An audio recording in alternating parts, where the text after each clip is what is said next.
یہ حدیث ام المومنین سیدہ عائشہ صدیقہ رضی اللہ عنہا کی روایت سے ہے، جس میں رسول اللہ صلی اللہ علیہ وسلم نے ایک عمومی نہیں فرمائی ہے، ما آتاکم الرسول فخذوہ وما نہاکم عنہ فانتہوا، جو چیز رسول دے اسے لے لو اور جس چیز سے روکے اس سے رک جاؤ۔ تو اس حدیث میں نبی علیہ السلام نے ایک امر سے روکا ہے، ایک بات سے منع فرمایا ہے، فرمایا کہ لا تسبوا الاموات، مت گالی دو مردوں کو، یعنی فوت شدہ انسانوں کو گالی مت دو، وہ کوئی بھی ہو، نیک ہوں بد ہوں، حتیٰ کہ مسلمان ہوں یا کافر ہوں، انہیں گالی مت دو۔ اور اس کی آگے علت بیان کی کہ گالی کیوں نہ دو، فرمایا کہ فإنهم قد افضوا الی ما قدموا، کہ بے شک وہ پہنچ چکے ہیں، بنفس نفیس پہنچ چکے ہیں، الی ما قدموا، اس ٹھکانے کی طرف جو انہوں نے آگے بھیجا ہے۔ دنیا میں جو عمل کیا اور جو عمل آگے بھیجے، وہ خیر ہو یا شر ہو، اگر خیر ہے تو ٹھکانہ جنت ہے، اور اگر شر ہے تو ٹھکانہ جہنم ہے۔ تو اپنے ٹھکانوں میں خود پہنچ چکے ہیں، لہٰذا تم کسی مرنے والے کو گالی مت دو۔ اگر وہ جنت میں پہنچ چکے ہیں تو وہ اللہ کے اولیاء ہیں، اللہ کے اولیاء کو گالی دو گے تو اللہ کی ناراضگی مول لو گے، اور اگر جہنم ان کا ٹھکانہ ہے تو اپنے عذاب کو پہنچ چکے، اپنی سزا کو پہنچ چکے۔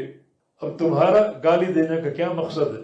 جو ان کا انجام تھا وہ انہوں نے پا لیا اور اپنے برے ٹھکانے پر وہ فائز ہو چکے، تو تم گالی مت دو۔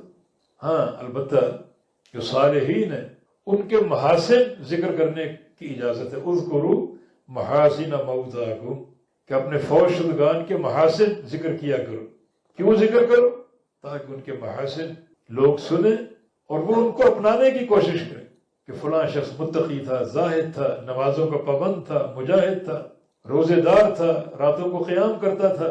لوگ سنیں اور سن کر ان کے دل بھی اس کی طرف مائل ہوں، اور لوگ بھی ان اعمال کو اپنائیں۔ اور جو برے لوگ مر چکے اور قبروں میں پہنچ چکے، ان کو گالی تو نہیں دینی، لیکن ان کی جو برائیاں ہیں جن میں ملوث تھے وہ، ان کا ذکر ضرور ہوگا اور ان کا رد ضرور ہوگا۔ مثلا اگر وہ شرک پر قائم تھے تو شرک کی تردید ضرور ہوگی، اگر بدعت پر قائم تھے تو بدعت کی مذمت ضرور ہوگی۔ ان کی ذات کو گالی نہ دی جائے، لیکن جن اعمال پر وہ قائم تھے اور مستمر تھے، ان اعمال کی شناعت اور برائی لوگوں پر واضح کی جائے، تاکہ لوگ ان اعمال سے اپنے آپ کو بچا سکیں۔ تو ایک معاملہ ذات کا اور ایک معاملہ اعمال کا۔ ذات کو مفعول نہ کیا جائے اور گالی نہ دی جائے، کسی قسم کی لعنت نہ بھیجی جائے، کیونکہ اپنے مقام تک پہنچ چکے۔